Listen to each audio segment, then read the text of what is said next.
Right now, we are living through one of the most pivotal moments in cybersecurity history, and most people have no idea it's happening. Imagine downloading a government tax application only to find out it's a Trojan stealing your login credentials, intercepting your SMS, and mimics your device, bypassing banks' security, stealing all of your savings.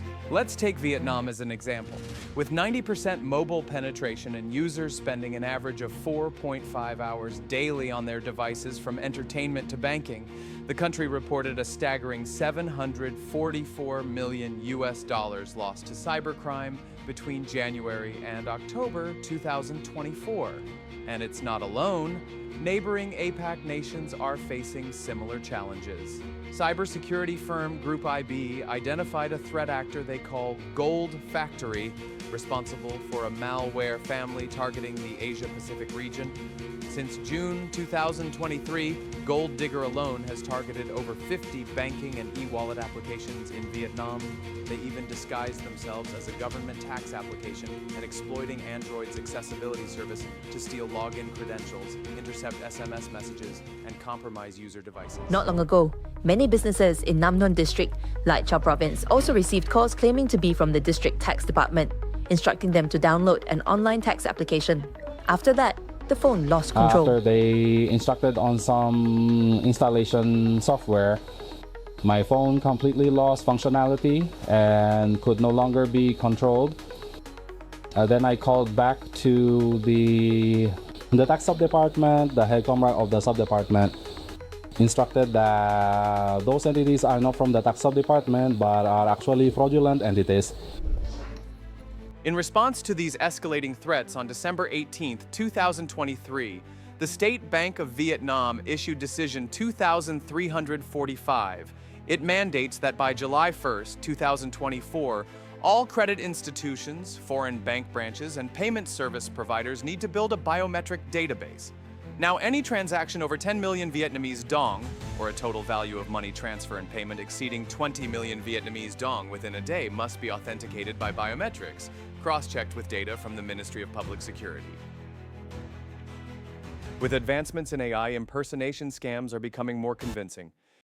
AARP is warning folks about a scam that may look like your favorite celebrity, but it's really artificial intelligence. Of course, criminals have been impersonating sports stars and celebrities for years, but now with AI, where the faces can be cloned, voices can be cloned. Shannon Abel, community ambassador with the Virginia AARP, says millions of dollars have been stolen through impersonation. In one case, a Singaporean staff member ignored his initial gut feeling and was tricked into transferring $25 million after receiving a voice call that perfectly mimicked his chief financial officer. Quote, "In the multi-person video conference, it turned out that everyone was fake. Every year, billions of dollars are spent by governments, businesses, and institutions on cybersecurity. So why are we always playing catch-up? How can we win this war, and what hope do we have?" To grasp the scale of these vulnerabilities and the battle, let's take a few steps back to briefly understand how mobile applications work.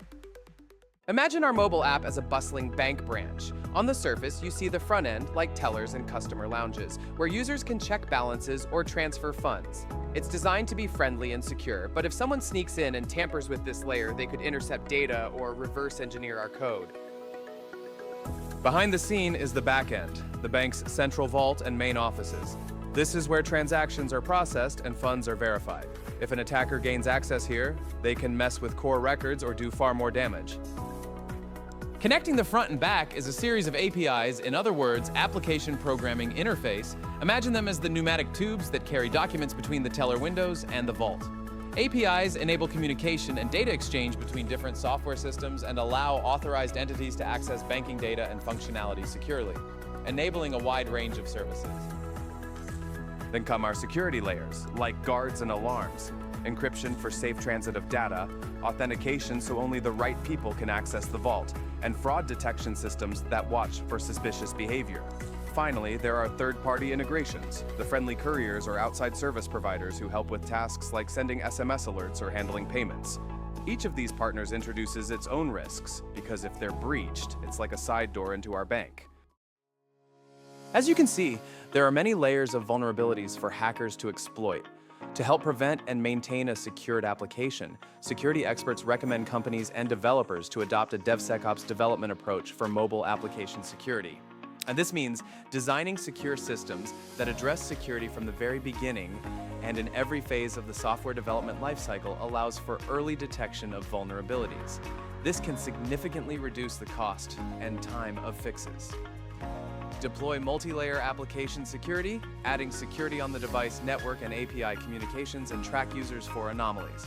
Employ secure coding practices, maintain up-to-date with compliance regulations, and conduct regular vulnerability testing efforts and educating their users. But with 3.4 trillion transactions made via mobile devices, accounting for 1.8 quadrillion in value and a revenue pool of 2.4 trillion, according to a McKinsey report, and projected to grow 5% every year to 2028, means this cybersecurity war will continue to happen. As long as there are humans and capitalism, anyone can be a target, and overconfidence in one's ability to identify fraud is often a weakness that scammers exploit. What can you do? Use a dedicated device for banking if possible. Separate email addresses for personal, work, and miscellaneous signups. Be suspicious of unexpected texts or calls and unknown numbers. Phishing and social engineering are still huge threats. Do your research before downloading new apps or scanning QR codes. Stay updated with the latest software patches. Think twice about what you post on social media. Hackers can use personal details to trick you. Create strong passwords and change them regularly. Even password managers aren't foolproof. Enable MFA, multi-factor authentication, wherever you can. It can feel overwhelming, yet government regulations often appear only after people have already lost money. AI-based attacks constantly evolve, and application security has its limits. Most breaches boil down to scammers earning a victim's trust. The bottom line? With threats growing every day, our best defense is a mix of solid tools and vigilant habits, because prevention is far easier than recovering after a breach. If it's too good of a deal, listen to your initial gut feeling. Thanks for watching till the end. If you like what you see, give us a thumbs up and see you next time.